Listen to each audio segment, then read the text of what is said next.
नहमदुहु व नुसल्ली व नुसल्लिमु अला सय्यदिना व मौलाना व मलजना व मावना रसूलिहिल करीम अम्मा बअद फ़अऊज़ु बिल्लाहि मिनश शैतानिर रजीम बिस्मिल्लाहिर रहमानिर रहीम इन्नल्लाहा व मलाइकतहु युसल्लूना अलन नबी या अय्युहल्लज़ीना आमनू सल्लु अलैहि व सल्लिमू तस्लीमा अस्सलातु वस्सलामु अलैका या सय्यदी या रसूलल्लाह व अला आलिका व अस्हाबिका या सय्यदी या हबीबल्लाह।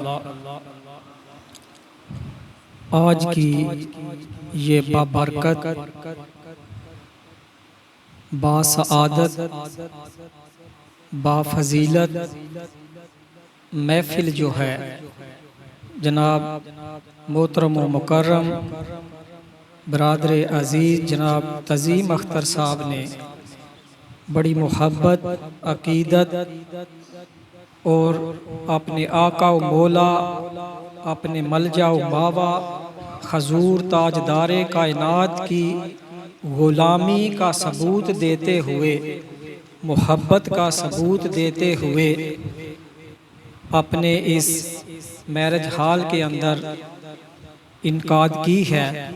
अल्लाह रब्बुल इज़्ज़त की बारगाह में दुआ है कि अल्लाह रब्बुल इज़्ज़त इनके जज्बाए मोहब्बत रसूल में और इश्क़े रसूल में मज़ीद तक़वियत अता फ़रमाए, मज़ीद अज़ाफ़ा अता फ़रमाए और ये अपनी ज़िंदगी में ताजदारे कायनात की महफ़िलें सजाते, सुनते और सुनाते रहें।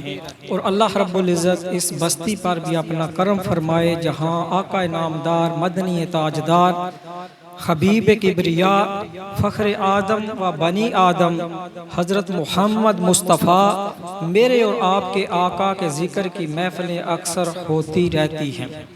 मोहब्बत के साथ अकीदत के साथ दुरूद पाक पढ़ें, क्योंकि दुरूद व सलाम की महफ़िल है। सल्लल्लाहु अलैहि या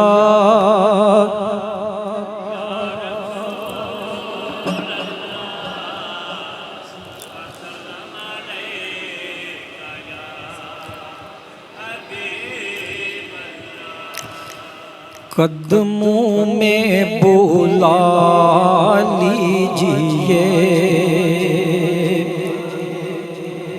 या नबी मदीने में, कदमों में बुला लीजिए या नबी मदीने में।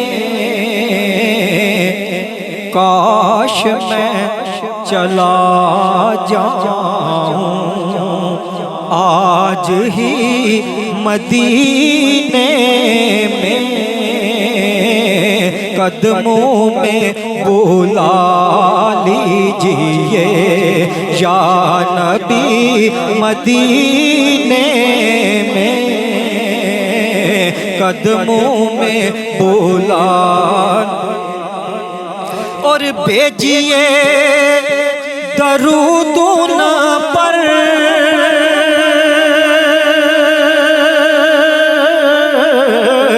भेजिए सलाम उन पर, भेजिए दरूद उन पर, भेजिए सलाम उन पर, अपनी रोज़ लगवाए हाज़री मदीने में, अपनी रोज़ लगवाए हाज़री मदीने में, अपनी रोज़ लगवाए हाज़री मदीने में, कदमों में बुला लीजिए और सामने जो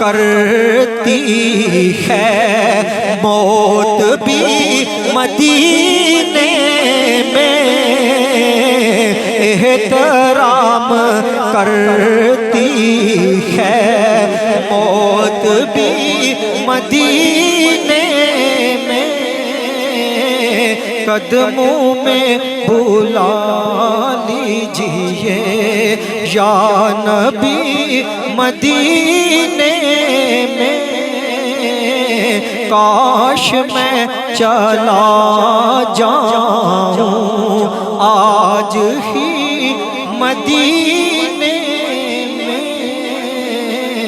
कदमों में बुला लीजिए।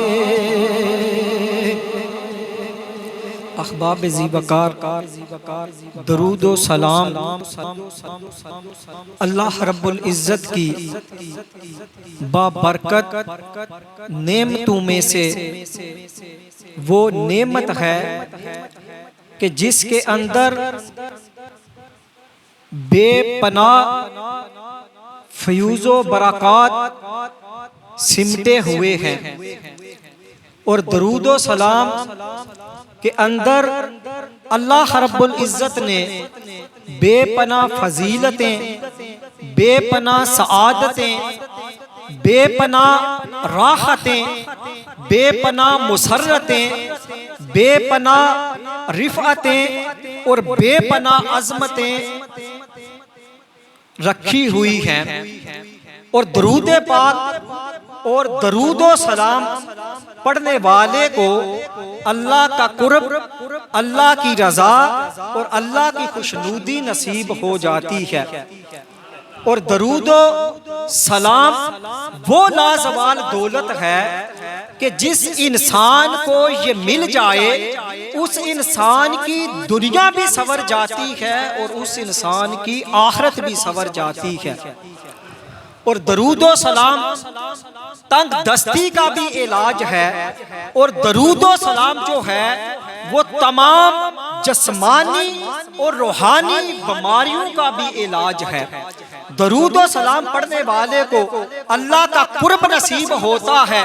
दरूद व सलाम पढ़ने वाला जो है वो दोज़ख के अजाब से भी बच जाता है और जन्नत का हकदार भी बन जाता है। यानी दरूद व सलाम जो है वो शफात की भी कुंजी है और जन्नत की भी कुंजी है। मेरे और आपके आका ताजदारे कायनात की हदीस मुबारका है, आपका अरशाद गरामी है कि आपने फरमाया कि तमाम दिनों में अफजल दिन जो है वो जुम्मा का दिन है, और फरमाया कि जुम्मे के दिन जो मुझ पर कसरत से दरूद पाक भेजता है उसका दरूद पाक जो है वो मुझे पहुंचा दिया जाता है। और एक दूसरी हदीस मुबारका में आपने इरशाद फरमाया कि जुम्मे के दिन को और जुम्मे की रात को कसरत से दरूद पाक पढ़ा करो। जो जुम्मे के दिन और रात मुझ पर कसरत से दरूद पाक पढ़ेगा, आपने फरमाया कि मैं बरोज़े क़यामत उसकी शफात फरमाऊंगा। और हजरत अब्दुल्ला इब्ने मसूद रज़ी अल्लाह ताला अन्हु आप मरवी हैं, आप रवायत फरमाते हैं कि हुज़ूर ताजदारे कायनात ने फरमाया कि जो मुझ पर दुनिया में रहते हुए जो इंसान जितना ज्यादा दरूद पाक पढ़ेगा वो क़यामत वाले दिन उतना ही ज्यादा मेरे करीब होगा। तो इसलिए जो कसरत से दरूद पाक पढ़ने वाले हैं अपनी जिंदगी के अंदर वो बरोज़े क़यामत हुज़ूर के कुर्ब पर फाइज होंगे। जितनी ज्यादा कसरत से उन्होंने अपनी जिंदगी में दरूद पाक पढ़ा होगा उतनी कुर्बत के रुतबे और दर्जे पर वो बरोज़े हशर जन्नत में वो हुज़ूर के करीब होंगे। हुज़ूर नबी रहमत की हदीस मुबारका के मैदान हशर होगा तो फरमाया कि मैदान हशर में एक शख्स को मलाइका जो हैं वो घसीटते हुए दोज़ख की तरफ ले जा रहे होंगे। तो हदीस मुबारका में आया कि उस शख्स पर नगाह पड़ेगी हजरत आदम अला नबीना अलैहिस्सलातु वस्सलाम की, और आप देखेंगे कि ये उम्मत मोहम्मदी का शख्स है। जब हजरत आदम अलैहिस्सलाम देखेंगे कि उम्मत मोहम्मदी के शख्स को मलाइका दोज़ख की तरफ घसीटते हुए लेकर जा रहे हैं, तो हजरत आदम अलैहिस्सलाम ताजदारे कायनात मेरे और आपके आका और मौला के पास आएंगे, रजू फरमाएंगे और आपको बताएंगे कि आपके फला उम्मती को मलाइका घसीटते हुए जहन्नम में डालने के लिए दोज़ख की आग की तरफ ले जा रहे हैं। तो ताजदारे कायनात मलाइका के पास आएंगे और कहेंगे कि क्या मामला है। तो मलाइका कहेंगे कि इसका नामा या माल तोला गया, इसके गुनाह ज्यादा हैं, इसके गुनाहों वाला पलड़ा वजनी है, वो झुक गया, हुस्ने अमल इसके दामन में कम है। तो अब हजूर ताजदारे कायनात फरमाएंगे कि इसका दोबारा नामा या माल मीजान पर तोला जाए। अब मलाइका कहेंगे कि ए ताजदारे कायनात, हम वही करते हैं जो हमारा रब हमें हुक्म देता है, हम अपने रब के हुक्म के पाबंद हैं। तो इस पर हदीस मुबारका में आया ताजदारे कायनात जो हैं वो अल्लाह की बारगाह में रजू फरमाएंगे, तो अल्लाह रब्बुल इज्जत अपने मलाइका को हुक्म देंगे कि ए मेरे मलाइका, तुम वही करो जैसे तुम्हें मेरा महबूब कहता है। अब दोबारा मीजान पर नामा या माल तोला गया, वाकया ही गुनाहों वाला पलड़ा वजनी था, वो झुक गया। अब मेरे और आपके आका ताजदारे कायनात शाफाए रोजे जजा, बेकसूर के कस, गरीबों के मलजा माला, आप एक पुर्जा अपनी तरफ से हुस्ने अमल वाले पलड़े में रख देंगे। वो रखना होगा कि हुस्ने अमल वाला पलड़ा झुक जाएगा, वजनी हो जाएगा। अब वो हजूर का गुलाम, वो हजूर का उम्मती, वो हजूर का कलमा पढ़ने वाला, जिस पर दोज़ख वाजिब हो चुकी थी और मलाइका दोज़ख की तरफ ले जा रहे थे, जब हजूर अपनी तरफ से वो पुर्जा रखेंगे, वो हुस्ने अमल वाला पलड़ा भारी हो जाएगा। वो शख्स, वो हजूर का गुलाम पूछेगा कि मेरे आका मौला, ऐसा कौन सा अमल जो है आपने मेरे हुस्ने अमल वाले पलड़े में रख दिया है। तो ताजदारे कायनात फरमाएंगे, हदीस मुबारका आपने फरमाया कि जब वो पूछेगा कौन सा अमल रखा, तो ताजदारे कायनात बताएंगे कि तूने जिंदगी में रहते हुए, दरूदो सलाम की महफिल में बैठने वालों, बड़ा गौर तलब नुक्ता है, बड़ी गौर तलब बात है, तवज्जो से सुनिएगा। ताजदारे कायनात ने फरमाया कि तूने जिंदगी में रहते हुए एक मर्तबा एक महफिल में बैठकर मुझ पर दरूद भेजा था, वो तेरा दरूद भेजना मेरे पास अमानतन मौजूद था, आज मेरा हक बनता था मैं तेरी अमानत तुझे लौटा दूं।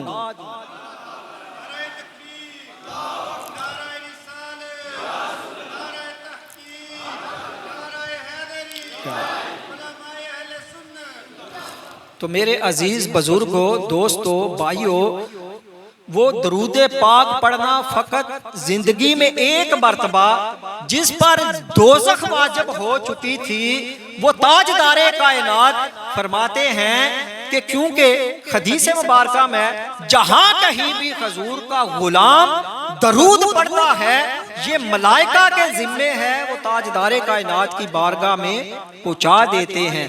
हमारा तो ईमान और यकीन और अकीदा है कि हमारा दरूद हजूर खुद समात फरमाते हैं, लेकिन चूंकि बहुत सी हदीस मुबारका में आया, जैसा कि ये मैंने हदीस मुबारका बयान फरमाई कि हजूर ने फरमाया कि जुम्मे का दिन सब दिनों में अफजल है, जुम्मे के दिन मुझ पर कसरत से दरूद पढ़ा करो, चूंकि तुम्हारा दरूद पाक पढ़ना मलाइका मेरी बारगाह में पहुंचा देते हैं। तो मेरे अजीज साथियों दोस्तों, इसलिए जो हुजूर पर दरूदो सलाम भेजता है, अल्लाह की रहमतें उस पर नाज़िल होती हैं, अल्लाह की रहमतों का उस पर नज़ूल होता है, नेहमतों का नज़ूल होता है, अल्लाह के लुत्फ़ो करम का नज़ूल होता है, अल्लाह की आताओं का नज़ूल होता है, अल्लाह की बख्शिशें और मग़फ़िरतें जो हैं उस बंदे के लिए खास हो जाती हैं। किस पर?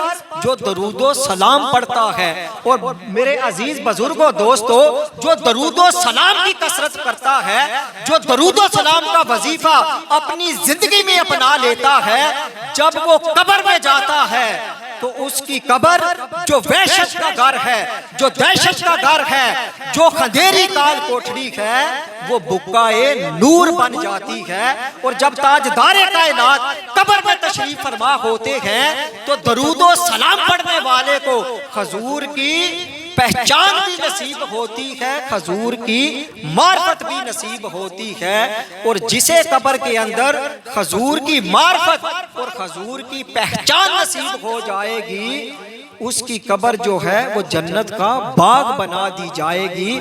तो जो दरूद और सलाम से मोहब्बत करता है, अकीदत के साथ मोहब्बत के साथ ताजदारे कायनात पर दरूद भेजता है, सलाम भेजता है, जब कब्र में जाएगा तो कब्र बुक्काए नूर होगी और दरूदो सलाम जो है वो उसकी शफात फरमाएगा। और दरूदो सलाम पढ़ने वाले की कब्र जन्नत का बाग होगी, ता हद्दे नजर वसी होगी। और वो जन्नत की रंगीनियों में और बागों में जो है वो ऐशो इशरत करेगा। कौन? जो हुजूर ताजदारे कायनात से दुनिया में मोहब्बत करता है और मोहब्बत में हुजूर ताजदारे कायनात पर दरूदो सलाम भेजता है।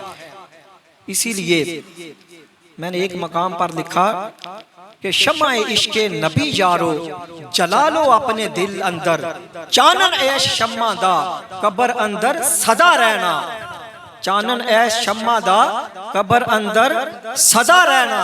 और जिक्र सल्ले अला सफदर तस्कीने दिलो जाए, असा जिक्र मोहम्मद तू सदा हुदिया फिदा रहना। शम्मा इश्क़े नबी यारो जला लो अपने दिल अंदर, चानन ए शम्मा दा कब्र अंदर सदा रहना।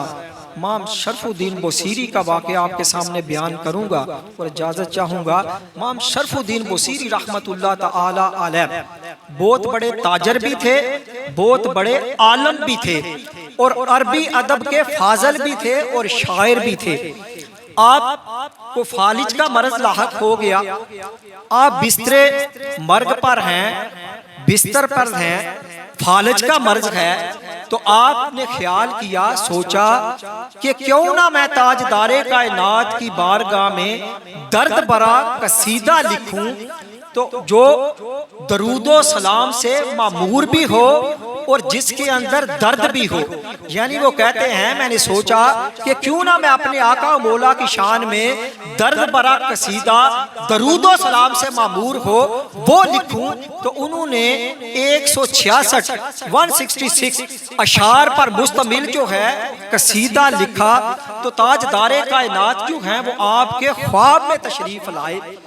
तो ताजदारे कायनात कहते हैं कि बुसीरी जो कसीदा लिखा है वो मुझे सुनाओ तो सही। तो वो कहते हैं कि मैंने कहा क्या मेरे आका मौला, मैं फालिज के मर्ज में मुब्तला हूँ, मैं जुबान से बोल नहीं सकता। तो कहते हैं ताजदारे कायनात ने अपना दस्ते अक़दस मेरे जिस्म पर फेरा। आपने जैसे ही मेरे जिस्म पर अपना दस्ते अक़दस फेरा तो मेरा फालिज का मर्ज दूर हो गया। तो मैंने हुजूर ताजदारे कायनात को वो कसीदा सुनाया। ताजदारे कायनात जूम जूम पर मेरा कसीदा सुनते रहे। और एक और रवायत में है कि ताजदारे कायनात ने अपनी चादर बुर्दा भी अता फरमाई। यानी इसी वजह से इस कसीदे का नाम कसीदा बुर्दा शरीफ यानी चादर वाला कसीदा पड़ गया। तो हुजूर नबी रहमत ख्वाब में तशरीफ लाए, ख्वाब में आपने शफकत फरमाई। तो वो जो फालिज के मर्ज में मुब्तला था इमाम शरफुद्दीन बुसीरी, उसका फालिज का मर्ज जो है वो दूर हो गया। सुबह कहते हैं मैं उठा तो मैं बिल्कुल ठीक था। मैं जब गली में निकला तो एक मजजूब दरवेश जो है वो मुझे मिला तो उसने कहा कि ए बुसीरी, जो रात को कसीदा सुनाया था वो मुझे भी तो सुनाए। तो कहते हैं कि मैंने कहा कि आपको ये कैसे पता चला, कैसे ये राज मालूम हुआ? तो कहते हैं कि जब ताजदारे कायनात को तुम कसीदा सुना रहे थे, मेरे आका और मौला झूम झूम कर समात फरमा रहे थे, तो मैं भी दूर खड़ा कसीदा सुन रहा था और अपने ताजदार की जियारत फरमा रहा था। तो इसलिए मेरे अजीज दोस्तों, बुजुर्गों, दरूदो सलाम से रूहानी जस्मानी जो है वो शफा नसीब होती है, दिलों की तहारत नसीब होती है, दिलों की पाकीज़गी नसीब होती है, दिलों को इत्मीनान और सुकून मिलता है। और दरूदो सलाम पढ़ने से मैंने जैसा कि अर्ज किया, दुनिया भी सवर जाती है, मौत भी सवर जाती है, कब्र भी सवर जाती है और इंशाअल्लाह ताला हशर और आखिरत भी सवर जाती है। दरूद पाक जो है वो शफाअत की कुंजी है। दरूद पाक पढ़ने वाला जहन्नम से बच जाता है और जन्नत का हकदार बन जाता है। अल्लाह रब्बुल इज़्ज़त की बारगाह में दुआ है कि अल्लाह रब्बुल इज़्ज़त जितने दोस्त अहबाब इस महफिल के साथ दामे दिर में सुखने तामन फरमाते हैं, इस महफिल में शिरकत फरमाते हैं, तशरीफ़ लाते हैं दूर दराज से, सलाहान मुस्तफ़ा जो हैं वो बेलोस हाज़री पेश करते हैं, अपने आका और मौला की बारगाह में हाज़री भी लगाते हैं और लोगों के जज्बों को भी गरमाते हैं। अल्लाह रब्बुल इज़्ज़त इन्हें भी मज़ीद इज़्ज़तें कामयाबियाँ अता फरमाए। और तज़ीम अख्तर साहब और इनके जितने मुआवनीन हैं, अल्लाह रब्बुल इज़्ज़त साहब को दुनिया और आखिरत की सआदतें अता फरमाए और ता क़यामत इस बस्ती, इस इलाके में ताजदार कायनात का जिक्र होता रहे, गुलाम महफिलें सजाते रहें, महफिलें सजती रहें। अल्लाह रब्बुल इज़्ज़त मेरी और आपकी दुनिया और आखिरत बेहतर फरमाए। दुआ फरमाए मेरी वालदा नासाज है, उनकी सेहत, अल्लाह उन्हें सेहत कामला अता फरमाए, मुझे उनकी खिदमत की तौफीक अता फरमाए। वमा अलैना इल्लल बलाग।